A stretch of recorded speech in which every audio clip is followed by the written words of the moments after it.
Hi there, Dr. Gary here on the road. We sell dental practices nationwide. We are dental practice brokers. I was a dentist for 25 years and now doing the brokerage for the last 16. Today's topic is, during the sale of a dental practice, trouble is brewing. Wrong attorney choice. What's the solution? I'll get into it in a minute. As you know, we now have 10 employees who are in 25 states and available to you 363 days a year. We take our Christmas and Easter, so call us. Be more than happy to accommodate you in any way we can. Everything you're hearing today is for entertainment purposes. It's not legal advice. So if you want to contact us, please call us anytime. And you want some advice or whatever, we are here to work with you. Our number is 201-663-0935. And our website is dentalpracticeguide.com or nationwidedentalpracticebrokers.com. So just call us and we'll get on top of everything for you. Okay? Now, some of you have a larger practice, like $1 million or more, 5 operatories, willing to stay on, maybe a candidate for one of the DSO corporate dentistry. We work with them, but we don't work for them. They'll often pay our commission. So give us a call. We can help you be the intermediary. Even if you already started, give us a call and we can give you some great information that we could share with you with our knowledge with some of these. For example, one of the biggest DSOs just getting taken over by the bank now. I think they just spent way too much money and took too many acquisitions, and they're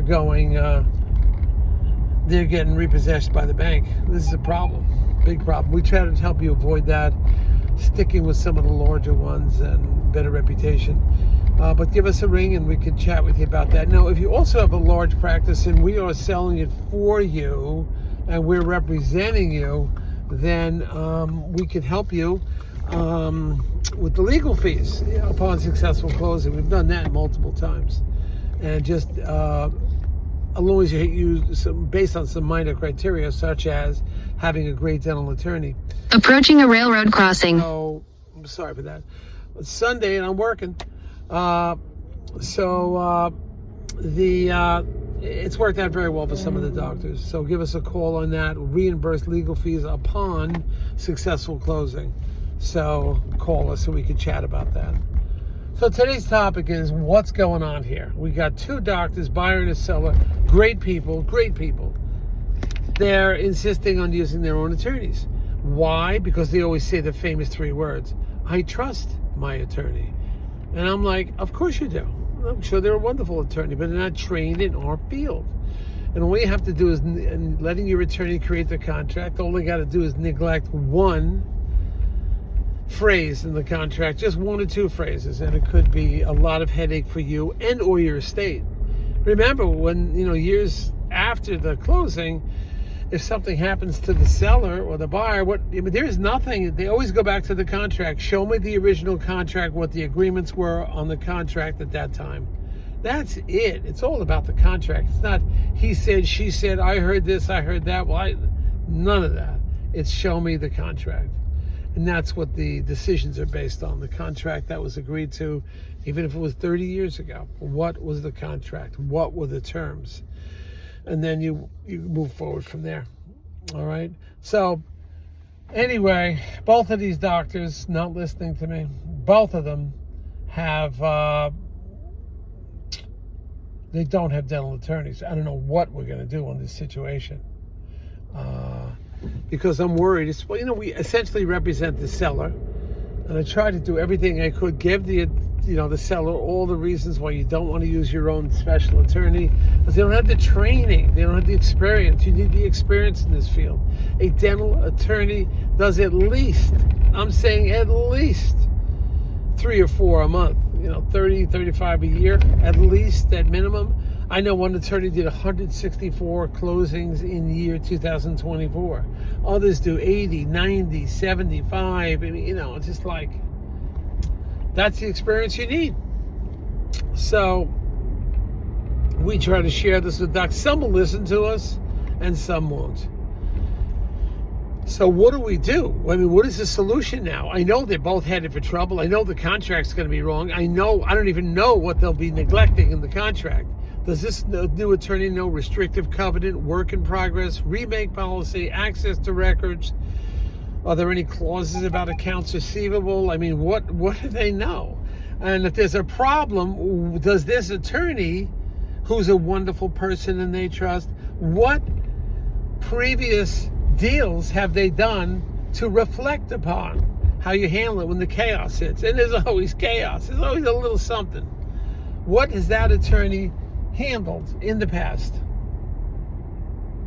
to make a deal come true, make it happen? How did they handle the chaos back then? There's always chaos. Are they protecting the seller? Is the other one protecting the buyer? Do they have unrealistic expectations? I don't know. I just don't know. And I am worried about that. So what are we going to do in this situation?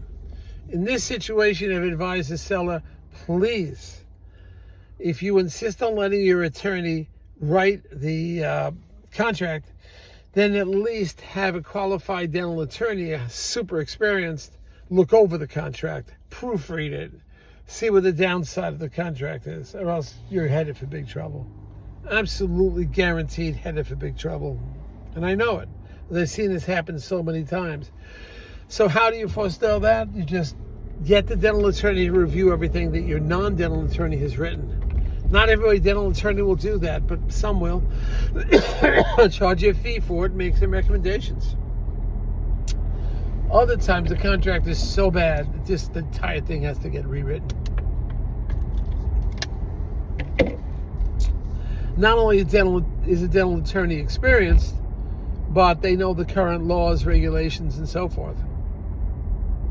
Which most likely your attorney, who is excellent, I'm sure, and you know for a long time, and you trust your dental attorney, and you're comfortable with them. Yes, I understand that. But the problem is going to be they just don't have the experiences to draw upon. That's it. They don't have the experiences to draw upon. So that's the problem you're going to run into. So under those circumstances, my suggestion is hire an experienced attorney to ghost over the contract that your attorney is going to create. I know there's going to be holes in it. I know there's problems. It's like, this is a good way of just saying, okay, can we get a second opinion on it? And then if the dental attorney has to rewrite the entire contract, which might have to happen, then at least you know what the situation is, you know? But either way, that is a solution. Hire the experienced dental attorney to review the contracts and make appropriate recommendations. My hope is that the non-dental attorney will appreciate it. Hopefully, I don't know. But that is one of the solutions. And then the other attorney's not a dental attorney either. So I don't know what they're going to be doing. What are they reading? It's like reading blueprints. Which way you read these things? Reading the schematic of a NASA space launch. It's like, hey, here's the schematics. Read that. Oh, what? I've never seen this, but I've done blueprints for a house. I said, okay. May not work out for you so well. So that's kind of what it's at. The buyer and the seller have no idea the trouble they're getting into, because they met a friend that used some rinky-dink attorney, some real estate attorney, and they'll say it worked out great. Yeah, until there's a lawsuit, and then the only thing you have to reflect upon is your contract. Then you'll know. I can only keep preaching to you. I've said this hundreds of times, but I'm repeating it now because it's happening again live. I thought they were listening to my YouTube videos, but we'll be putting them on one of the big podcasts, and we're getting our name out there even more. We have like 1,437, or almost 1,440. So read up on it. Thank you. Bye.